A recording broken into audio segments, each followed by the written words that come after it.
You're listening to a special presentation from Night of the Living podcast, Zoned Out, the Twilight Zone, revisited with Freddy and Joe. What's up, Joe? Hi, Freddy. How you doing this morning? I'm doing really good. I'm doing really, really good. That's awesome. I'm moving. I have my coffee and everything. I'm alive. Very, very nice. I got enough sleep last night, and so my voice dropped about an octave. So I'm suddenly Barry White. Hello, all you listeners out there.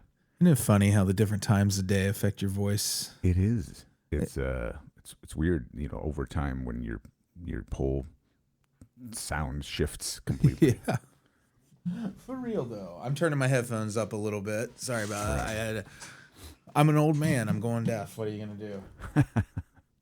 So, just let me know if that causes any problems for you. This week we're talking Showdown with Rance McGrew. Rance McGrew. This episode originally aired February 2nd, 1962. Now here's, again, I'm doing the snapshot of what the world was like on that date, since we don't have the professor with us today to offer all that wonderful context and literacy. But on February 2nd, 1962, we were talking last week, Cold War tensions still very high. U.S. Even started moving trade embargoes on Cuba, and NASA was still preparing for the the Mercury Atlas 6 mission. Don't you remember the launch of that Mertless? It was so dramatic. Mertless. That's a great name for a space shuttle. Jesus. While astronomers tracked a rare planetary alignment, which is like 7 or so of the planets aligned on this date, I believe. That sounds like a big deal. Yeah, it was like a lot. It was very, very, very, like if you think of learning in school, you see the orbit, you have the sun model and that toy. I can't remember what it's called, but Astrolab. Thank you. Yeah. It just popped in my head. Educational toy, the Astrolab, which is very cool. If you could imagine, like, what are the odds of, if you spun those around that sun in the center, getting all of them just to go in a straight line? It's a little mind-boggling, really, because the mathematical calculations are, as you said, mind-boggling. In that we were alive when it happened and able to observe it when it happened. Those two things is like, what are the chances of that happening? Anyways, it blew my mind reading about it. So this was a transitional time for pop culture. We've talked about the twist at least twice on here. Oh yeah. And finally it got a fresh facelift from Joey D's and the Starlighters when they add the word peppermint to it and become the peppermint twist, which now is the hot, and it's beat the twist. Man. Yeah, and Elvis Presley and was coming up. Gene Chandler. These are like kind of croonery kind of guys. Everyone knows Elvis Presley. So that was kind of on the rise, that style of music. And then in the movie industry, West Side Story had come out and was getting all this attention. Still, even at this point. We have some connections to that movie with cast members, and I think both maybe this and next week's episodes. Cool. And then Dr. No is not out yet, but there's buzz building around that because the James Bond novels had already been kind of popular. And in that we have our one more pallbearer stars and going to be appearing in the big hit Dr. No in the near future. There we go. So that's kind of that day in a nutshell historically with pop culture and what was going on in the world. And then we get to the episode. So we move out to the West Coast, Hollywood, California. Production shot on the MGM backlot. This is the first of 2 episodes directed by Christian Nyby, who I'm a huge fan of his movie, The Thing from Another World. I think a lot of the people listening are. And if you're not, you're probably a fan of John Carpenter's remake of it. Oh, yeah. Definitely. That's in the easy top 10. And as much as I am a fan of that movie, I fall victim to what I think a lot of people who are movie fans fall to, which is thinking that Howard Hawks actually directed it. Did he just produce it? He produced it, and he was Oh, it's very much the same situation that happened with Poltergeist with Steven Spielberg and Tobe Hooper, where Tobe Hooper is the director, but Spielberg is on the set all the time. Right. And I think that's kind of what happened here. Was Hawks was with The Thing from Another World, that he was just on set and really helping with the direction. But I think this episode proves that Christian Nyby is a very competent director, all on his own. It makes me wonder, like, what was the creative dynamic like there? You know what I mean? Like, was it complementary? Was it more conflict, but still, complementary, like the Beatles or something? Or was it like, get out of here, Hawks? I think it was friendly, and I think there was the impression I get from and I haven't read a lot about Howard Hawks, but I think that they had a really good, like, what is it called, a repertory company. It's a little early for me, and I'm only on my second cup of coffee, so I might be using words wrong. But it felt like to me, because you'll see the same people working with them and his directors and writers and everything over and over again. And in fact, a lot of that bleeds over into the Twilight Zone, the people working together from the Howard Hawks days. Which, if you're not a fan of Howard Hawks movies are just awesome. They're kind of like big tent movies before we had big tent movies, if that makes sense. Like a lot of large cast of actors and famous people. Sometimes it's the actors. A lot of times it's like these big grand settings where there's like location shoots and stuff. And I don't know. It's Howard Hawks movies to me always felt big, kind of like John Ford movies and stuff. But I'm not super educated on the topic. I'm just telling you how I feel. Kind of like felt like Marvel movies of the time. I would phase say one. More like taking movies out of the up to that point in filmmaking, taking them out of the tight framing and. Oh, sure. I don't know. I'm not the right person to talk about it, but I shouldn't even really gotten so deep in. But Howard Hawks, because there are people out there who devote their entire scholarship to Howard Hawks. Okay. Like he's such a big figure in filmmaking. But the thing is that I always get him mixed up with Howard Hughes with the name, and I'm like, I don't remember any Howard Hawks things. I just remember the guy with the pencil thin mustache who eventually had nails that were too long to cut. So, and tissue boxes for shoes. Yes, if you ever have the opportunity to listen to Rasputina's, oh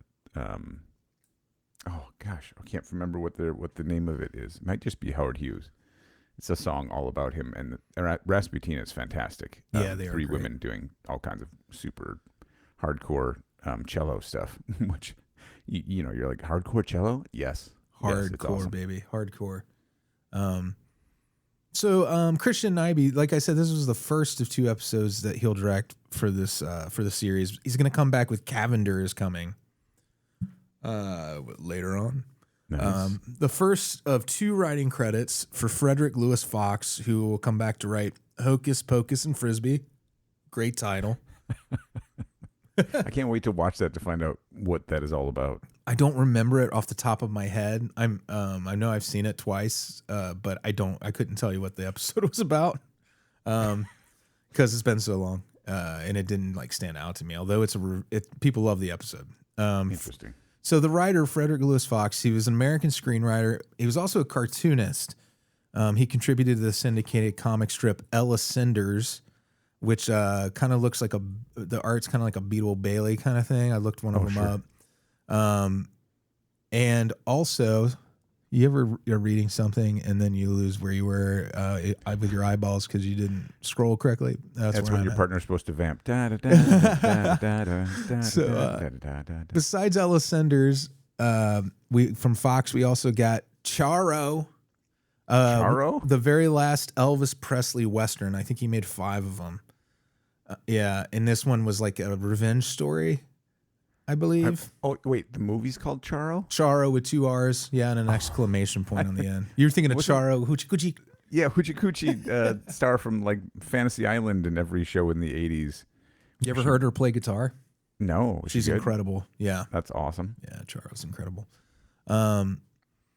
So this is one of 20 episodes with a story consultant credit for Richard P. McDonough. I think all of these occur in season 3. He might have contributed to some season 2 stuff, but this guy's mysterious to me. He was an American television writer and producer, active from the 40s to the 70s, and he worked on a bunch of different series, including Combat and Lux Video Theater, as a writer, story editor, and producer.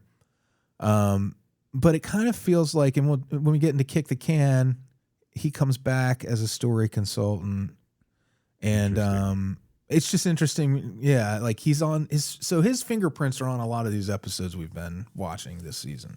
Interesting. Okay, cool. Kind of became one of the darlings of the writing or the creation process there. Or an invisible actor is kind of how it feels to me. Like I think all the Serling gets a lot of credit, Beaumont, all these guys get a lot of credit, but it feels like he was kind of doing some work there that whole time, invisibly. But we have a cast of characters in this one. Boy, oh boy. Rance McGrew, a $3,000 a week phony baloney, and kind of a klutz. Yeah. He's an actor playing the marshal in this Western TV series. He's pretty funny. Like, I gotta say, definitely. like, this is a comedy episode. You don't realize you realize pretty quick but it's there's moments that are very subtle, which I think people watching it today would be like, okay, this guy was probably hilarious, like in other comedies and stuff. But, he's so good. It's very modern. It's like a timeless thing he's doing. Like it's still, you could do it in a modern movie and it would still be funny. That actor is the second of 2 appearances by Larry Blyden. We saw him as Rocky Valentine in A Nice Place to Visit, where he got to go to his, he thinks to his final reward. Yes. And he's funny in that too. He's a very, very funny actor. Yes. Yeah. He's good. Okay. I was trying to remember where I recognized him. I'm like, he looks kind of like a cross between Bob Saget and like, Frank Azaria or something, but yeah, anyway. Hank Azaria. Yeah, Frank. I think I think I know what you're saying there. I think I see it. Then we have Jesse James, the real Jesse James, because there's 2 Jesse James in this, but this is the real one. He's fed up with bad representation in media. Yes, not the side of pork that plays him on TV. Right. This is the 3rd and final appearance by 6'4" tall Arch Johnson, who looks huge next to these other actors, even though nowadays 6'4" is not as uncommon as it was, I think, then. Right. But he towers over everybody. We've seen him already in Static, which was that was the episode, I think, with the ham radio operator, right? I think. I remember. And then but he's also in Long Distance Call. Oh, yeah. Now, Arch Johnson, he was a stage and television actor. No, Static was the one with the radio, not ham radio, but the radio, where the older man was reliving his youth through the old radio. That's right. Yeah. He was in that. I can't remember who he played. Yeah, you know what? I think he might have been one of the guys carrying the radio or some shit. Oh, I bet he was the guy who owned the pawn shop. Oh, okay. Or maybe who one of those fellers. Big fella. Yeah. Look for the tallest guy in the episode, and that's him. Big dimple on his chin. He was also a stage actor and besides doing television, but he was in the original Broadway cast of West Side Story. As Lieutenant Schrank, the kind of bigoted cop character who, he's also in Other People's Money on Broadway. So you'll see that with some of these guys in this episode. I think a lot of them did stage work. The director character, he's at the end of his rope in this episode, dealing with Rance McGrew's clumsiness. Yeah, he had a very character actor vibe. It's something I never picked up on, and I probably just wasn't paying close enough attention. Is Rance McGrew just the name of the character he's playing on the show? No, it's his real name. It's both, and he alludes to it. I'll mention this in when it comes up. Okay. But it is his real name, and it is the name of the character in the show. So it's wild. It's kind of like when actors want to have the character name their same name, so they don't like miss their cues. Like Tony Danza used to do. Angela. Yeah. Tony Danza. Yep. Tony Danza. So the director character, this is the first of, oh, by the way, Robert Cornthwaite, who plays the director, he also does the commentary on the Blu-ray. And it's a good one. Nice. Worth listening to. But this is the first of 2 appearances by him. He's going to come back for No Time Like the Past. And he was drawn to acting at 13 years old. He debuted professionally in 1935. After World War II, he returned to Hollywood, working in radio as a character actor in film and TV, favoring theater for its liberating nature. He played Dr. Carrington. This is another connection to Howard Hawks' The Thing from Another World. He was Dr. Carrington in that. And in fact, he was inducted into the Science Fiction Hall of Fame for playing that character. Nice. He was also on Kolchak, Buck Rogers, War of the Worlds. He was in that movie, the original. Whatever Happened to Baby Jane. So this guy is all over the place. He's very talented. His sci-fi bona fides. Yep. All over horror, sci-fi, thrillers, you bet. TV bartender. So the guy playing the bartender in the TV show version of Rance McGrew. Yeah. Second of 2 appearances by Robert J. Stevenson. He was the radio announcer in The Midnight Sun, the episode where it was always hot. Yeah. Sun was always out. He served as a Los Angeles city councilman representing the 13th district from 69 to 75. I thought that was kind of interesting. Especially if any of you LA listeners out there, you may have already known that. Like Jerry Springer was our mayor in Cincinnati. So there's that. I can't get over that. It's ridiculous. We have the prop man character, Bill McLean. He was an actor known for, I love House, 1985 House with William Catt, where he's the writer. Movie. Yeah. And Richard Mall, right? Richard Mall, yeah. His Vietnam buddy. Yeah. So 80s. So he was in House, but he's also in a movie called Coach, which piqued my interest. Just a quick aside, what Coach is. Coach, it's I pulled this synopsis from IMDb. An Olympic gold medalist is hired to coach the boys' basketball team. But when Coach Randy Rawlings arrives, the school's sexist principal discovers that he has hired a woman blocked from firing her by discrimination laws. He tries to make sure the team loses so he can fire her for poor performance, kind of like Major League. Or the basis for, not the basis for Ted Lasso, but part of Ted Lasso. Yeah. Very much Ted Lasso. Yeah. So also Bill McLean, and we were talking about this before we recorded. Just a weird credit he has is that he appears on the album cover of the Jacksons, as in the Jackson 5, but when they became the Jacksons later, Going Places. There's like the cover of the album is the Jacksons are hanging out at a gas station, like an old gas station. There's just a pump and like the sign. And then there's these 3 white dudes standing there.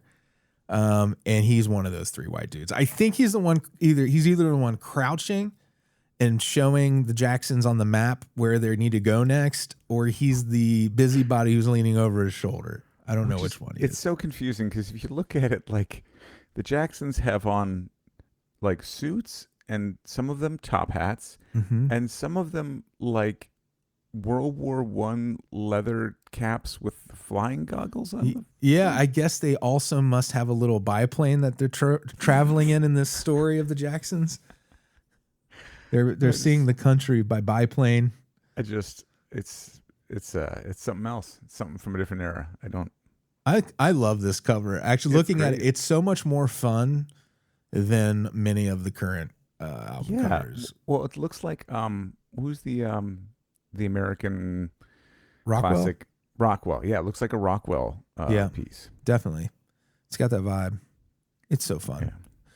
Yeah. Where were we? We were talking about the prop man. Prop man. Yeah, prop man. All right. Man. Then we have some cowboy characters. Troy Melton is one of them. He was a stuntman and actor. Notably founded the Stuntmen's Association of Motion Pictures. He doubled for actors like Roy Rogers, and he owned the Playboy restaurant in Hollywood. He has over 200 combined acting and stunt credits. Nice. The other cowboy, only reason I mentioned him, it's Jay Overholtz, who's been in 7 other episodes. This is his final appearance in episode 8 of his run. He started in Where Is Everybody? Old Man It's Hal K. Dawson. He was an actor. He was known for Superman and the Mole Men. The old George Reeves. I presume that's considered a serial because it's only like an hour-long film. And he was also in The Rat Race, the 1960 The Rat Race. But Superman and the Mole Men. I hope the families of the people who like their grandparents or whatever made these episodes listen to this, that they get their proper shout out for the old man in the episode. That's kind of what I think about all the time, is like the unsung heroes of bringing these shows to life. And make those little moments happen in every episode. And yeah, totally. There's a great episode. To me, I love it. I know a lot of people do not like the Jordan Peele Twilight Zone reiteration, but there is an episode that's meta about living in the Twilight Zone world, which I feel like was inspired by a lot of the same thing, where Jordan Peele was probably researching the original series and realizing like how much of a ensemble effort it was all around. Right. We have the TV version of Jesse James. What did you call him earlier, Joe? I think I have it written down somewhere, but a side of pork who played him on TV. Yeah. This is Bob Klein. He's known, a couple of credits for him. This might ring a bell for some of you, not me. Plunderers of Painted Flats from 1959. Crazy title there. And I Spy, which I have seen, but I don't remember Bob Klein necessarily. It didn't jump out at me. But maybe it did to you. Rance's Double. This is the 5th of 7 appearances by James Turley, who played Carstairs in The Lonely and all those other episodes that he made. This is the first and only credited performance by the stunt double and friend of actor Cliff Robertson. That's James Turley. So he was in all these other episodes, but he got credit for this one, I think, because he spoke maybe, or he got touched, which is something that we'll get into next week. An interesting rule about Hollywood to tease a piece of trivia. And then Robert McCord, our ride or die resident of the Twilight Zone. He's one of the men in the saloon, just doing his job back there quietly. Right. Yep. Right. Love it. Yeah. It was all, you know what? Actually, no, I do have that piece of trivia. It's for this week's episode about the being touched thing. Yeah. Being touched. Here's the importance of being touched in a Hollywood union production. If you are touched, and a reason I bring this up is in the episode, there is a woman in the episode who was technically an extra, but the lead made a point of physically just tapping her shoulder, doing something that forced the production to up her pay. Oh, wow.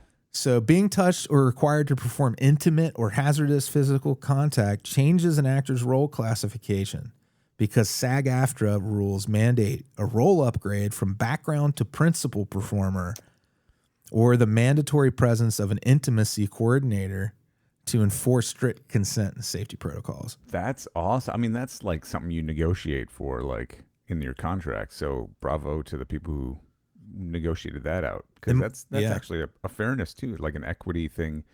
If it involves any sort of touch intimacy, to like draw a line there and say, look, they got no, they're going to get more pay because they had to do this thing. That's sounds like common sense, but back then it really wasn't. It was something people were figuring out, how to treat human beings while making movies. Yeah, there's an interesting moment in here I'll ask you about then when we get there, because I'm curious if it qualified, because it's kind of bridges that. So we'll come to that. I thought it was real interesting. Yeah. Like, and they said like he timed it so it couldn't be cut either. That was the thing, Oh, okay. So there's a strategy to doing this thing, I guess. Yeah. That's all I've got for that part. If you wanted to move on, Joe. Sure. Yeah. All right. So we are starting out, and we open on a Western town, and it's very standard. You go back in time, and it's got the main street that kind of come down on a crane, and then you think about some of these shots. Actually, it's funny, you don't think about it now very often because it's so common, but if you think back then, they had to get one of those giant, super heavy cameras on a crane, and then have it come down and shift off to the side and turn on this track, and then it came down and caught these two cowboys walking out of the saloon. And it was kind of funny at the beginning, because again, I don't remember ever seeing this episode, And so these two cowboys come out and they got this real kind of slow walk, and then they stop and they kind of fan their arms out like they're going to draw or something, but they're both looking the same direction. And they start talking back and forth. And this guy, the first guy says, "He'll be along." So one first guy's like says, he's coming now or something like that, or he's late. And another guy says, "He'll be along. He knows what's waiting for him." And the other guy goes, "Yeah, he knows he's going to get shot." The other guy says, "No question about that. I think I hear him coming now." And you're waiting for this, guy to come riding in on a horse.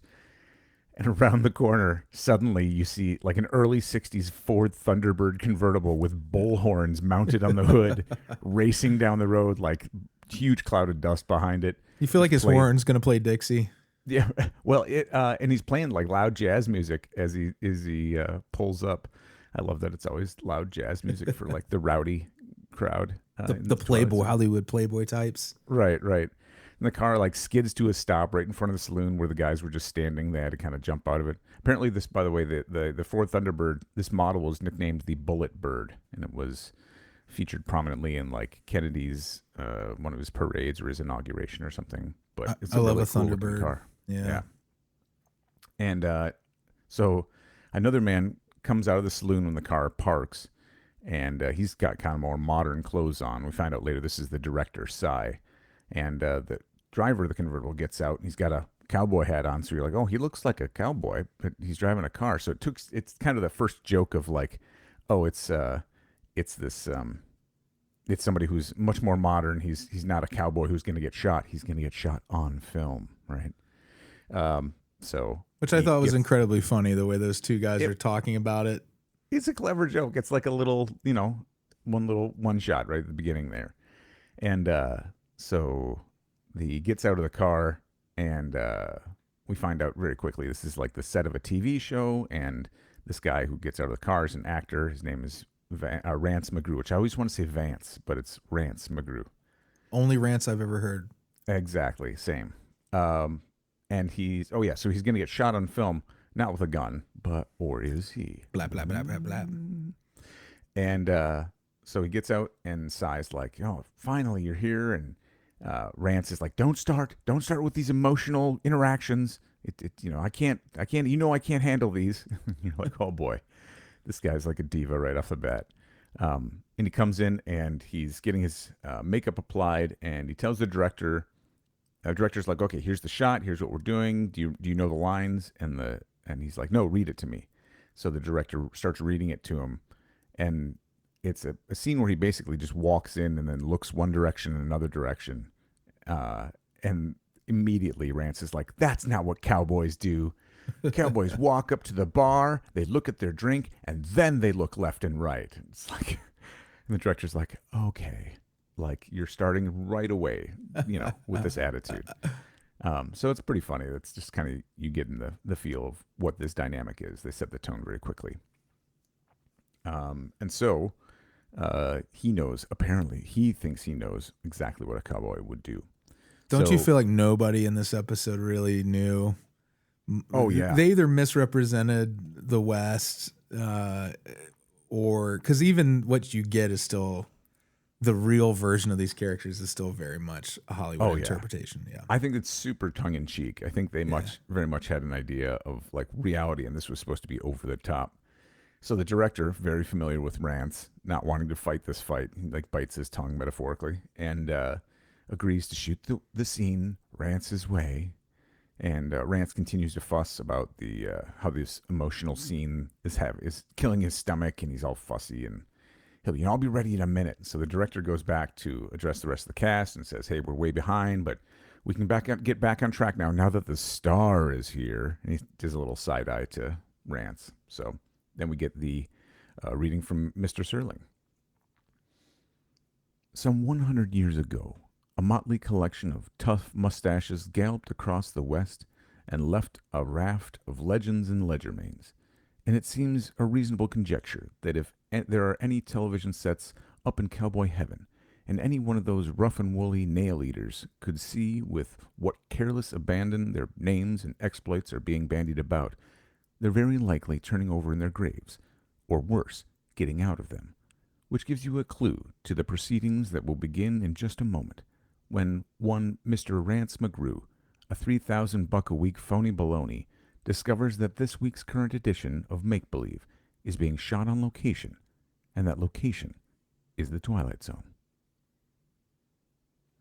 Which, yeah, it's a bit of a run-on sentence several times, but that was Serling, you know. Yep. I found out it's good stuff. Unique sometimes. Yeah, I like he'll do some of those long kind of, this is lots of description to really illustrate one little point. Also, it makes him look like a real weirdo, which is what you want. It's great.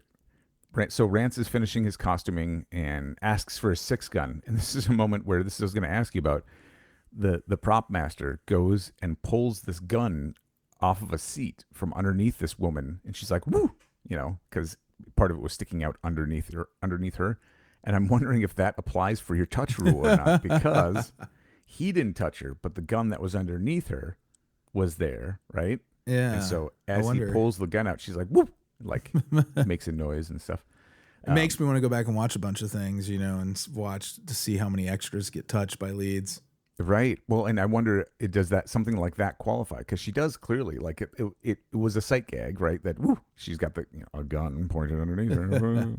And that the prop master has this kind of look on his face, like he's kind of a stinker or something, you know, like a hey stinker. I don't know a better way to describe it. A sex pest. That's not like, yes, yeah, like a creep probably. And he tosses the gun. So the prop master takes the gun, tosses it to Rance, who proceeds to like catch it and start showboating. He spins it on one hand, and it's like, oh, he's kind of got it. And he goes to flip it to another hand, and as soon as the cast sees this, they all clear out from behind him. And apparently they've seen this before, because he's flipping it to his other hand, and then he puts it in the holster successfully. And then he pulls it back out, and it flings over his shoulder and flies over and smashes the mirror behind the bar. And so just as that happens, the director tells him, all right, dress it up, wait for the new glass.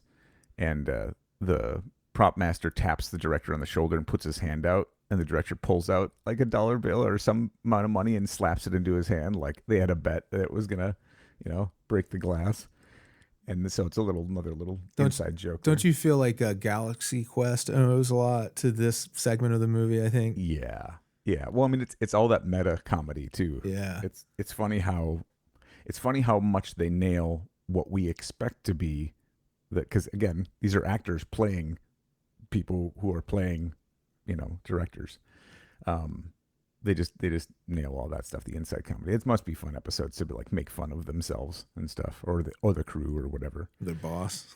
The bosses, right? People direct them around. Because the guy who played the director, I know a lot of that was based on that Cornthwaite character actor. He based a lot of it on the director of the episode. Oh, that's funny. So he gets paid, and then they kind of. Then Cy, the director, turns to the prop master and he's like, "You win." And so they transition to later when Rance is making his entrance for the scene and enters the saloon. They're like, "Oh, everybody ready? Roll, action." And Rance walks in, holds the doors. And they had talked earlier about this scene where he looks to the left, to the right. And as soon as Rance walks in, he walks up, holds the doors open, and looks left, right, like just like wiggling his eyes back and forth. And then he walks over to the bar with this huge swagger and orders a bottle of rat gut whiskey. And the guy playing the bartender puts a bottle on the bar and slides it down to Rance. Rance does not even reach out for the bottle. It just slides right past him and shatters. And Rance looks at him like, "Hey, you put English on that. You just deliberately made it curve, wise guy." And the bartender's like, "Put English on a bottle? Like, are you kidding me?" So Cy yells cut, and they reset the scene. Everyone's clearly frustrated with Rance. And they start the scene again, and the bartender slides a bottle down again, and Rance like leaps after it, like with both hands, like, "Hey, you still threw it too fast," but just only gives the bartender a look. And apparently they're keeping that shot because they didn't say anything about it. Then he takes the bottle and and breaks the top of it off on the edge of the bar and starts to kind of, he's going to drink from this shattered bottle, and he bites off a piece of the edge of it and spits it out. And then he starts drinking, and then he leans back on the bar all, relaxed, like he's, ooh, so tough, and fishes a piece of glass out of his mouth. I love this moment. It's so over the top and ridiculous. Yeah. The amount of tough guy posturing. It's good shit. It is. It's terrible and great. And he looks over at the other two guys at the bar and then starts talking. He says, I guess you boys know I'm the marshal. The first guy says, we heard tell. The third guy copies him. We heard tell. I guess you know that Jesse James is on his way here looking for me. I know that too. Likewise. There's something else I know that you don't know. That you don't know that I know that you know Jesse James. And I was thinking that you don't know that I know that you know that I know. It was like almost Tropic Thunder levels. Yeah. And the two men suddenly look startled because he's revealing this thing. It's so dumb. It's so silly. And then Rance is like, you tell him I'm going to be waiting here for him. I'll be right here waiting. And then from off camera, we hear the director saying they hear the horse ride up and they know that he's coming up. And Rance says a couple other lines, and then another tough guy walks up to the thing, makes a big, huge, cheesy entrance, and then walks over and intentionally kicks over a table, just, as he's walking, like, and he starts saying his lines, and they're super cheesy. It's like over the top, and again, he's got his arms all fanned out like he's gonna, like, swagger in and draw on him. And he walks up and they're gonna draw on each other, right? And so they say a couple lines, and then they do draw, and the Jesse James character draws and has a gun shot out of his hand, and we see it clips to the prop master who actually shot a gun out of his hand, and he's like blowing the smoke off the top of his gun. And I was like, oh my god, that seems incredibly unsafe or whatever. Why would you do it that way? I guess it's funny. It looks more realistic, I guess, but like still like. What if anyone's ever done that for a stunt? Actually, I wonder. Fired a gun out of someone else's hand. Yeah, and the director's like, oh, that was great. He just kind of looks with a smile, and then he turns to Rance, who is frantically smashing the gun in his pocket and his holster, trying to pull it out, and can't get it out, and then at the last second he pulls it out, and of course flings it over his shoulder, and it smashes into the mirror behind the bar again. And he turns to the director and he's like, you can't win them all. And the prop master reaches back with his hand, and the director slaps another dollar bill or whatever into his hand, and the director's kind of laughing, and he's looking around at the rest of the crew, and he starts laughing, and then the laughs turn to sobs about, all the time they're wasting and everything. So another inside joke there. I couldn't find any good examples of someone shooting a gun out of somebody's hand. So then we transition to a scene with Jesse and Rance at the bar, and Rance declaring, all right, Jesse, this is it. You and me, man to man. And they start to fight, and as immediately as Rance is about to get hit, he freezes and goes, stuntman. And so they bring the stuntman in, he gets punched, and then there's another scene where they're kind of wrestling, and it's just like a montage where Rance is going to get hit with a bottle over the head, and he's like, stuntman. Stuntman comes in again, gets a bottle broken over his head. And the third one made me laugh because he's up on top. Rance is up on top of the bar, going to jump down and tackle Jesse, and he lifts up one leg like he's in midair, and he goes, stuntman. And the stuntman runs up and gets into place, and there's one of the other actors has to help Rance like climb down off the bar, and he's like all clumsy with it, and she's like falling over on the guy, and it was just so like, oh my god, this is ridiculous. Have you ever seen Orgasmo? The Trey Parker and Matt Stone movie. It's really funny. It's about a Mormon that gets into the porn industry, but only as an actor, you see, because of his religion. So every time he's in a scene and it's about to become sexy, he's like, stunt cock. You telling this story just reminded me of that. Perfect. Perfect. And so anyway, all these different scenes, and so he's not even getting touched in any of this. And they finish the shots, and it's clips to later where Rance is getting primped and preened again, and the stuntman walks by, and he's all like bloody, and his vest is all torn up, and Rance kind of grabs his vest and stops him. Is like, "Hey, good show, really good show," you know. And stuntman's like, "Thanks a lot, Mr. McGrew," like wiping blood off his face. I like that he's not a complete dick. Yeah, He's arrogant, comes off as a little pompous, but he's still nice to his stunt performer. right. Well, and I think that's one of those. Well, I mean, if you go according to type, the stereotype, he knows which people to suck up to because he knows who is really like he needs. You know, if he doesn't have a stunt man, he's screwed. So, or he'd have to do those stunts. So, then they're about to do the death scene. And so they're getting everybody arranged, and Rance is there, and Jesse is there, and Rance, turns away from the beaten Jesse, and then who tries to shoot him. Jesse tries to shoot him in the back, and the actor playing Jesse is like, "Hey, look, I read all about Jesse James. This is historically inaccurate." I'm like, this seems so like actor thing. Like, I don't know if he would actually do this. And he totally would have, right? Everything I've learned about Jesse James says he totally would have shot. Like, but I think that's true of the entire culture at the time. It was better to live than to be honorable because it was such a hard life. Right. Which again, we're in this movie TV realm, and so he's like, "Hey, can we have Rance shout before firing?"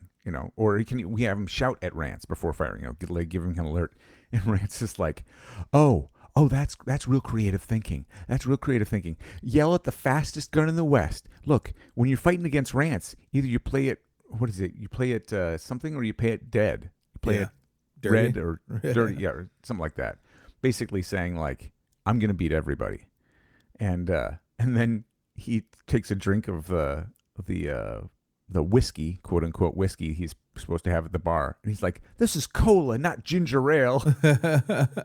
I think ginger ale would be a perfect stand-in for whiskey. I disagree. Right. Well, especially since it's black and white. But anyway, the crew members like, the prop master again is like, "It's got to look like whiskey." And Rance turns to the director and Cy and is like, "Either straighten this oaf out or fire him." And the director's like, he turns to him and goes, "Please get Mr. Rance whiskey or ginger ale as he requested." And everybody else is rolling their eyes. I love seeing the actors in the background also like, "Oh my God, this guy." You were talking about just before about the him shouting before shooting to give him a chance. Yeah. It just have you seen The Odyssey yet? No, not yet. Well, there's a trope, and it's not a spoiler, but Odysseus is a decent enough guy that he always warns people before he's going to shoot them by plucking his bowstring, and animals when he's hunting. He never sneaks up on anybody, which is ironic considering the Trojan horse. But anyways, maybe that's the big. Maybe that's why he twist. does it. Yeah, exactly. Because of the guilt. Psych you out. And so the actor playing Jesse James, is laying down on the ground like he's out, and he's still protesting. He's like, "Hey, look, I don't think he would do this." It says James goes, "I don't care what he says. Jesse James wouldn't shoot anybody in the back." And Cy goes, "Yeah, but Rance McGrew would." And you go, it's like, ooh, that was cold. So he's saying basically, it again, because it's Rance McGrew is the character's name and the actor's name. You're kind of like, is he talking about the actor would shoot anybody in the back, or is he saying the character that the actor's playing would shoot anybody in the back? Anyway, Terry Bolleo is the performer. Hulk Hogan is the art installation. And they're both pieces of shit. But here's the deal. Yeah. Anyway, making the point that whatever the historical facts are, Rance is going to have his say on the show. So Cy tells Rance to, and Rance to get him set for it. And he says, "Easy on the mirror."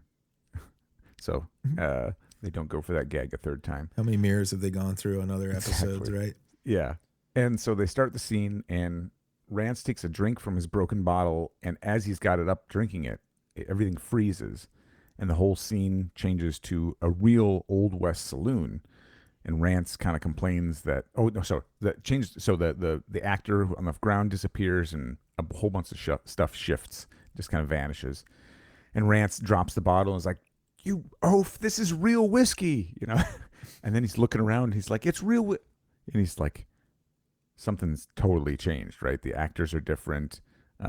Everything is actually like a much more historical saloon, and except for, I think, if I remember correctly, when he looks over, the walls look like they're drywall, you know, so it doesn't look like an actual saloon. It looks like, still looks like a modern place. Anyway, and so he's drinking real whiskey. And he finds himself in this old saloon, and a man runs in saying Jesse James is gunning for him. And Rance is like, "You idiot." He says he already came in and seen 73. And Rance is getting frustrated, and he says that he's going to go call his agent. So he stomps off to the saloon doors, and he gets to the doors, and the music changes, and you see the real, quote unquote, real Jesse James walking in and kind of pushes Rance, as he doesn't push, but he's just kind of walking chest to chest with Rance, and Rance starts to back up, and he's like, "Cut, cut, cut! Won't somebody cut?" And he ends up getting kind of backed into a chair, and then we get a commercial break. So it's at that moment that we come back to, and when after the commercial break, we see them appear, and Rance is sitting at a chair with his hat pulled down way low, like. He's like, "Can you know where the marshal is?" And Rance points off to the side, like, "Oh, through that door," but doesn't say anything. And the guy's like, "Oh, you don't know where the marshal is?" Or he didn't say anything. He picks up Rance, and as he's holding Rance, he kind of twists the vest in his hand so you can see the badge on Rance's vest. And Rance goes, "Hey, where's the fellow that loaned me this vest?" It's funny in the delivery because he's just like clearly a coward and making little jokes, and so Jesse James is having none of it and calls him out that he doesn't look tough, and he says, "You look like a marshmallow." And he's like, "Doesn't that rile you up?" And Jesse James is like, or not, sorry, Rance is like, like he's like, "I would respond, but I don't want to die." And Rance continues to just be afraid, and James tells him he's going to have a drink before they talk, and then they're going to talk, and then they're going to work it or battle it out or something like that. And he asked the bartender for 2 whiskeys and just leave the bottles. So the bartender rolls the first bottle to Jesse James, who catches it.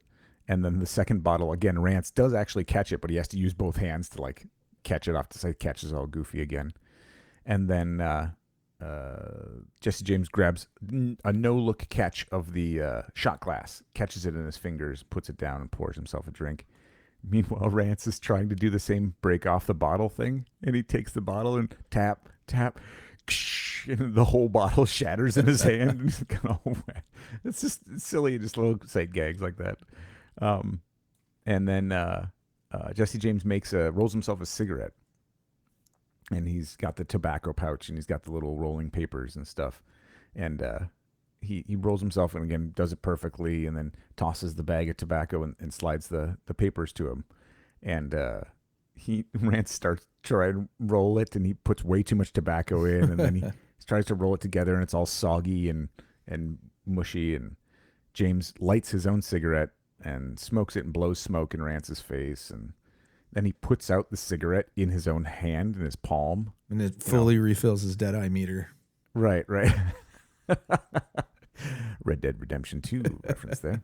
And then he basically starts getting in Rance's face, telling him that, again, he's a marshmallow and nothing but a fraud and all this stuff. So it starts talking about talking about different episodes. No, before that, Rance starts to leave, like he's gonna be like, "Well, it's very nice to meet you, and I'm gonna go," and he goes to the door, and Jesse James calls him out, like, "Marshall." He's like, "You weren't gonna leave, were you?" And he's like, "No, it's just Just checking to see if it was going to rain. He's like, no, not going to rain. And comes back in, and Jesse James starts talking to him about all these episodes that he was in and all the stuff that he did. And this time I'm not going to follow you outside. He said, and have the door swing back and knock the gun out of my hand, or like that time that you got, assaulted by 12 guys and took them all out. And he's like, oh yeah, I got nominated for an Emmy for that one. and then Jesse James is like saying all these things, and you think he's getting buddy, and then he starts laughing, and then Rance starts laughing, and he basically says, look, I think that you're a nothing. I think that you're pretending to know all this stuff. You don't really have any real skills. And so, all the fellows upstairs, Billy the Kid and my brother Frank and all these other outlaws are not happy with the way that you're showing up and that you're doing all this stuff and you don't actually have any skills. You can't shoot a gun. You can't ride a horse. You can't do any of this stuff. So he challenges Rance to a fast draw showdown and giving him a fair shot. He's like, oh, look, I'll give you a fair shot, which, again, that goes back to what the other actor for Jesse James said, that he'd give him a fair shot. And he said something that Rance never gave the other outlaws in his episodes. So realizing he stands no chance against a real gunfighter, Rance starts to flee, but Jesse blocks him again. And then he says, we're gonna go do this outside. And so Rance is like, that's so cliche. It's been done. And he names the movie that it was done in. And the actor who played Jesse is like, no, that was a terrible movie. Get out here, So they start and they separate, and then they start walking towards each other. And Rance is still trying to protest and get his gun out of his holster. And Jesse James gets closer and closer, and he's counting down to when they're actually going to fire. And Rance starts yelling, "Stuntman! Stuntman!" waiting for him to jump in. And then he pulls his gun out, flings it in the air again, of course. And Jesse James is now like right in front of his face. He's got his gun cocked and pointed at Rance's forehead, who drops to his knees, and he's begging for mercy and saying he'll do anything to be spared.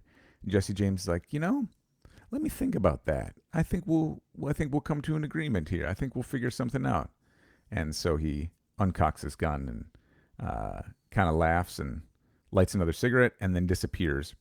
And Rance is like, what? He's like looking around, and then he does this move, which I thought was just kind of funny. It made me chuckle, where he spins around to look at the same thing, like, did I miss something?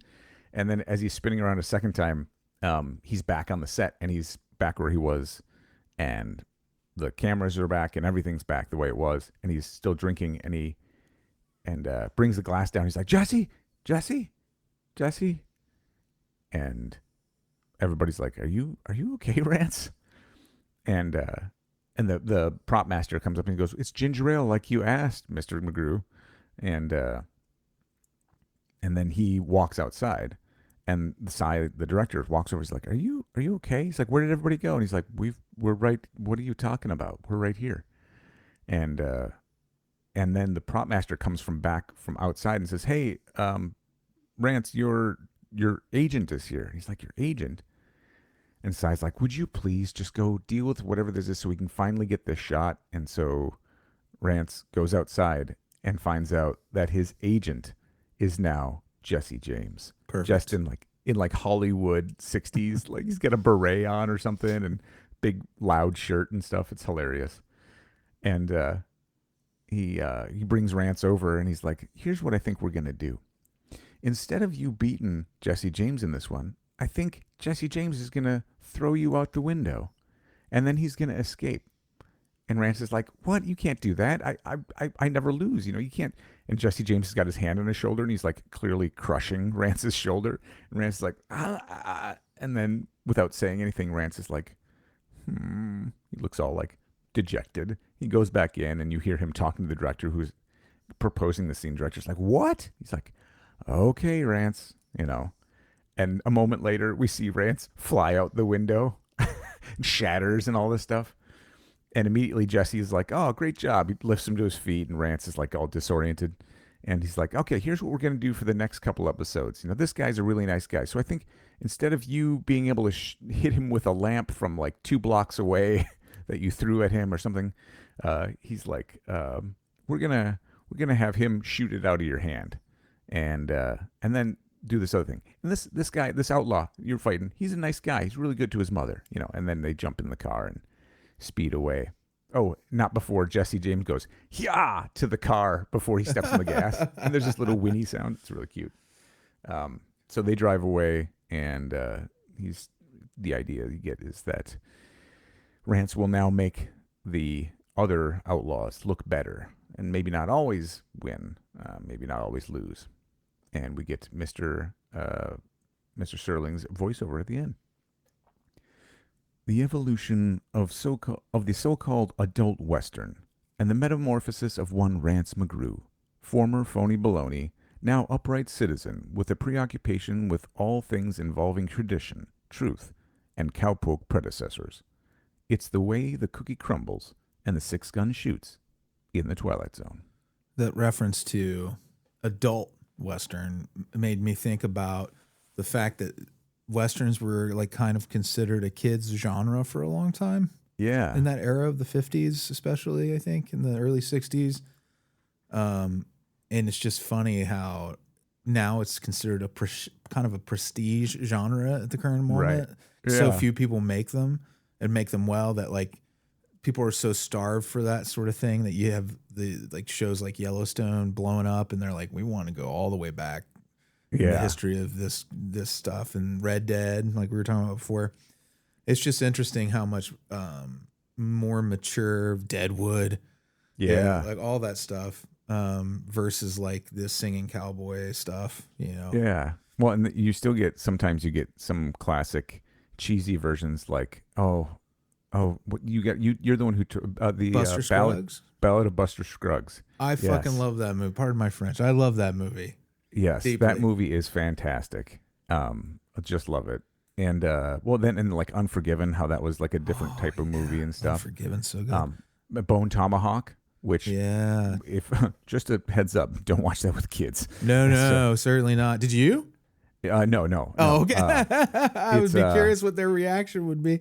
I don't know that it would engage kids in the beginning because it's such a small little kind of ghosty town, not a lot going on in the beginning. Well, and it's a great spooky Western until the end, and then that's when the horror happens, is at the very end of the movie, and you're like, what the hell? Balls to the wall. Did something in a movie I had never seen, didn't think it was possible, and wow. Our buddy John Wagner produced that movie. He's been on the podcast several times. Oh, so good. Gonna have him back on soon, I think. Yeah, not this podcast, by the way. If you're listening to this, you probably know, but Night of the Living podcast, a fantastic horror podcast, been going on 20 years now. Yep. And if you're getting this through that same feed, so chances are you already know that. But if for some reason you don't, and you're just doing a one-off drop-in on the series here, subscribe, especially on YouTube. If we can get our YouTube subscribers up, that helps us a lot. If you're listening there. And so if you get a chance, go see Bone Tomahawk. But again, it's very adult, and also listen to the Night of the Living podcast because it's like listening to horror movies with your friends, which is how I got into it, which is very fun. Thanks, Joe. And on YouTube, we're NOTLP Crew. I don't know how we ended up with that name on there, but that's where you find our channel. Nice, very nice. Oh, I didn't mention there's one other scene, the one where he talks. Jesse and Rance are talking, and he mentions that there's a scene where Rance jumps off an 800-foot cliff to land on another guy's horse, and he's like, "Have you ever jumped off an 800-foot cliff to land on someone else's horse?" And then the last bit, which I mentioned earlier, when they were talking, the two of them, and right before Jesse James puts the gun to his forehead, he says, I only picked the show because I would get the residuals and because they let me use my real name for the name of the character. It's like all these little last-minute quips. I just thought those were funny. Anyway, good stuff. Fun episode. Next week we got Kick the Can, which is a classic, episode. Right? Yeah, I love this episode. I have not seen it, so I'm cool. really looking forward to that. I've seen obviously the movie, but yeah, so it'll be the origin. Excited. Looking forward to it. Yeah, me too. Thanks, Joe. Thanks, Thanks, Freddie. everybody.